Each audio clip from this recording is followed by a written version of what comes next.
Hello friends, ಮತ್ತೊಮ್ಮೆ ನಮ್ಮ ಚಾನಲ್ಗೆ ನಿಮ್ಮೆಲ್ಲರಿಗೂ ಸ್ವಾಗತ. ಇವತ್ತು ಈ ಒಂದು ವಿಡಿಯೋದಲ್ಲಿ ನಾವು ಪಿ ಸಿ ಪರೀಕ್ಷೆಗೆ ಸಂಬಂಧಿಸಿದಂತೆ ಒಂದು ಮಾದರಿ ಪ್ರಶ್ನೆ ಪತ್ರಿಕೆಯನ್ನು ಡಿಸ್ಕಷನ್ ಮಾಡೋಣ. ಅದಕ್ಕೂ ಮುಂಚೆ ನೀವೇನಾದರೂ ನಮ್ಮ ಚಾನಲ್ಗೆ ಇನ್ನೂ ಸಬ್ಸ್ಕ್ರೈಬ್ ಆಗಿಲ್ಲವೆಂದರೆ ಈಗಲೇ ಸಬ್ಸ್ಕ್ರೈಬ್ ಮಾಡಿಕೊಳ್ಳಿ. ಮೊದಲನೆಯ ಪ್ರಶ್ನೆ, ಈ ಕೆಳಗಿನ ಯಾವ ಸಮುದ್ರವನ್ನು ಹೆರಿಂಗ್ ಪೌಂಡ್ ಎಂದು ಕರೆಯಲಾಗುತ್ತದೆ? ಈ ಪ್ರಶ್ನೆಗೆ ಸರಿಯಾದ ಉತ್ತರ ಆಪ್ಷನ್ ಸಿ, ಅಟ್ಲಾಂಟಿಕ್ ಸಾಗರ. ಈ ಸಾಗರವನ್ನು ಹೆರಿಂಗ್ ಪೌಂಡ್ ಸಾಗರವೆಂದು ಕರೆಯಲಾಗುತ್ತದೆ. ಈ ಸಾಗರದಲ್ಲಿ ಹೆರಿಂಗ್ ಎಂಬ ಮೀನುಗಳು ಅತಿ ಹೆಚ್ಚಾಗಿ ಕಂಡುಬರುವುದರಿಂದ ಈ ಸಾಗರವನ್ನು ಹೆರಿಂಗ್ ಪೌಂಡ್ ಸಾಗರವೆಂದು ಕರೆಯಲಾಗುತ್ತದೆ. ಮುಂದಿನ ಪ್ರಶ್ನೆ, ಈ ಕೆಳಗಿನ ಜೋಡಿಗಳಲ್ಲಿ ಯಾವುದು ತಪ್ಪಾಗಿದೆ?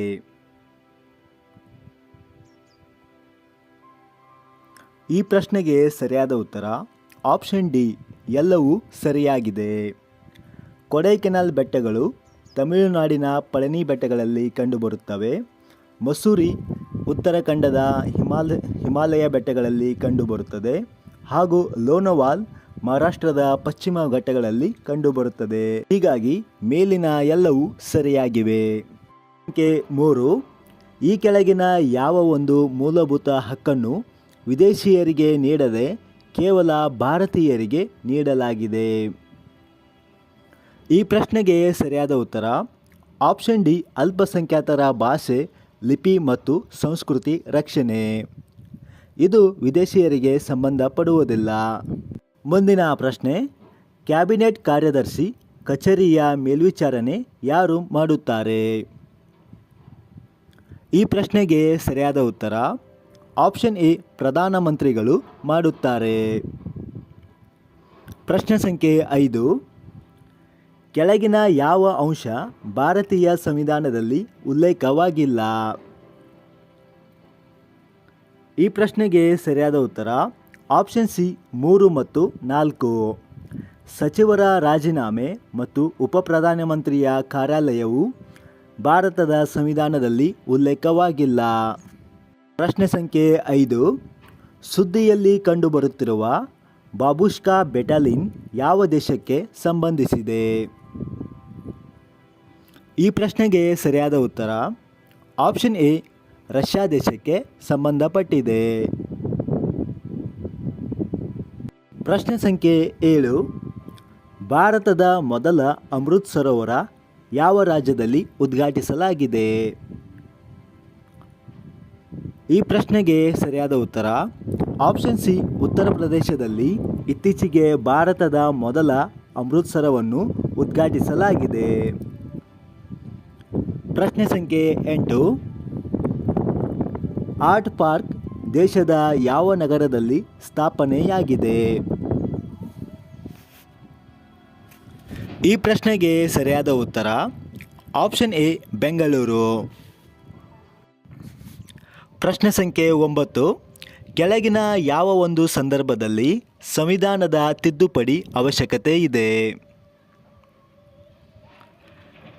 ಈ ಪ್ರಶ್ನೆಗೆ ಸರಿಯಾದ ಉತ್ತರ ಆಪ್ಷನ್ ಸಿ, ಭಾರತದ ಭೂಪ್ರದೇಶಗಳನ್ನು ಪರಸ್ಪರ ವಿನಿಮಯ ಮಾಡಿಕೊಳ್ಳಲು ಸಂವಿಧಾನದ ತಿದ್ದುಪಡಿ ಅವಶ್ಯಕತೆ ಇದೆ.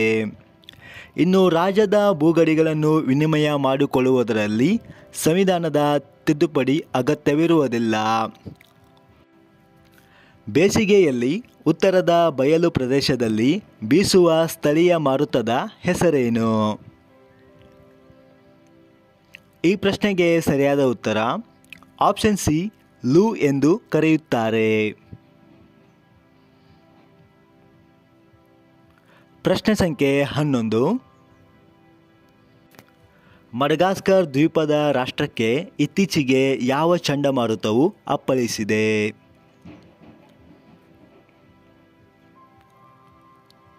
ಈ ಪ್ರಶ್ನೆಗೆ ಸರಿಯಾದ ಉತ್ತರ ಆಪ್ಷನ್ ಎ, ಆನಾ ಎಂಬ ಚಂಡಮಾರುತವು ಮಡಗಾಸ್ಕರ್ ದ್ವೀಪ ರಾಷ್ಟ್ರಕ್ಕೆ ಇತ್ತೀಚೆಗೆ ಅಪ್ಪಳಿಸಿದೆ.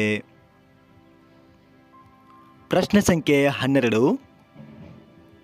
73ನೇ ಗಣರಾಜ್ಯೋತ್ಸವದ ಸ್ತಬ್ಧ ಚಿತ್ರದಲ್ಲಿ ಪ್ರಥಮ ಸ್ಥಾನ ಪಡೆದದ್ದು ಯಾವುದು? ಈ ಪ್ರಶ್ನೆಗೆ ಸರಿಯಾದ ಉತ್ತರ ಆಪ್ಷನ್ ಎ ಕರಕುಶಲ ಕಲೆಯ ವೈಭವ. 2018ರ ಕ್ಯಾಲೆಂಡರ್ನಂತೆ ಇರುವ ಮುಂದಿನ ವರ್ಷದ ಕ್ಯಾಲೆಂಡರ್ ಯಾವುದು? ಈ ಪ್ರಶ್ನೆಗೆ ಸರಿಯಾದ ಉತ್ತರ ಆಪ್ಷನ್ ಬಿ 2021ರ ಕ್ಯಾಲೆಂಡರ್ 2018ರ ಕ್ಯಾಲೆಂಡರ್ನಂತೆ ಇರುತ್ತದೆ. ಪ್ರಶ್ನೆ ಸಂಖ್ಯೆ 14. ಇಂಡಿಯಾಸ್ ಜೋನ್ ಆಫ್ ಆರ್ಕ್ ಎಂಬ ಹೆಸರಿನಿಂದ ಖ್ಯಾತವಾದಂತಹ ಸ್ವಾತಂತ್ರ್ಯ ಹೋರಾಟಗಾರ ಯಾರು? ಈ ಪ್ರಶ್ನೆಗೆ ಸರಿಯಾದ ಉತ್ತರ ಆಪ್ಷನ್ ಸಿ ಝಾನ್ಸಿ ರಾಣಿ ಲಕ್ಷ್ಮೀಬಾಯಿ. ಪ್ರಶ್ನೆ ಸಂಖ್ಯೆ 15. ಭಾರತದಲ್ಲಿ ಯಾವ ಪ್ರದೇಶವನ್ನು ರೈಸ್ ಬೌಲ್ ಆಫ್ ಇಂಡಿಯಾ ಎಂದು ಕರೆಯಲಾಗುತ್ತದೆ? ಈ ಪ್ರಶ್ನೆಗೆ ಸರಿಯಾದ ಉತ್ತರ option A Krishna Godavari delta ಪ್ರದೇಶವನ್ನು ರೈಸ್ ಬೌಲ್ ಆಫ್ ಇಂಡಿಯಾ ಎಂದು ಕರೆಯಲಾಗುತ್ತದೆ. ಪ್ರಶ್ನೆ ಸಂಖ್ಯೆ 16. ಭೂಮಿಯ ವಯಸ್ಸನ್ನು ಕೆಳಗಿನ ಯಾವುದರಿಂದ ಪತ್ತೆ ಹಚ್ಚಲಾಗುತ್ತದೆ? ಈ ಪ್ರಶ್ನೆಗೆ ಸರಿಯಾದ ಉತ್ತರ ಆಪ್ಷನ್ ಬಿ ರೇಡಿಯೋ ಯುರೇನಿಯಂನಿಂದ ಭೂಮಿಯ ವಯಸ್ಸನ್ನು ಪತ್ತೆ ಹಚ್ಚಬಹುದಾಗಿದೆ.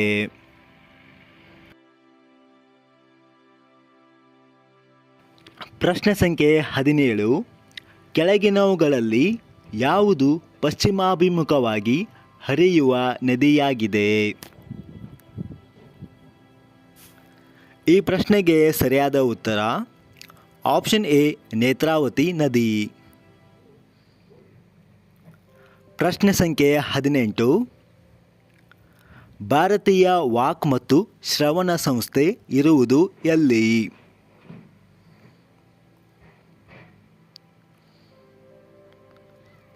ಈ ಪ್ರಶ್ನೆಗೆ ಸರಿಯಾದ ಉತ್ತರ ಆಪ್ಷನ್ ಎ ಮೈಸೂರು. ಪ್ರಶ್ನೆ ಸಂಖ್ಯೆ 19. ಸಿ.ಕೆ. ನಾಯ್ಡು ಟ್ರೋಫಿ ಯಾವ ಕ್ರೀಡೆಗೆ ಸಂಬಂಧಿಸಿದೆ? ಈ ಪ್ರಶ್ನೆಗೆ ಸರಿಯಾದ ಉತ್ತರ ಆಪ್ಷನ್ ಬಿ ಕ್ರಿಕೆಟ್ ಕ್ರೀಡೆಗೆ ಸಂಬಂಧಿಸಿದೆ. ಕೊನೆಯ ಪ್ರಶ್ನೆ, ಭಾರತದ ಸಂವಿಧಾನವನ್ನು ವಕೀಲರ ಸ್ವರ್ಗವೆಂದು ಯಾರು ಹೇಳಿದ್ದಾರೆ? ಈ ಪ್ರಶ್ನೆಗೆ ಸರಿಯಾದ ಉತ್ತರ ಆಪ್ಷನ್ ಎ ಸರ್ ಐವರ್ ಜೆನ್ನಿಂಗ್ ಎಂಬವರು ಭಾರತದ ಸಂವಿಧಾನವನ್ನು ವಕೀಲರ ಸ್ವರ್ಗವೆಂದು ಹೇಳಿದ್ದಾರೆ. ಮತ್ತೆ ಮುಂದಿನ ವಿಡಿಯೋದಲ್ಲಿ ಇನ್ನಷ್ಟು ವಿಷಯಗಳೊಂದಿಗೆ ಸಿಗೋಣ.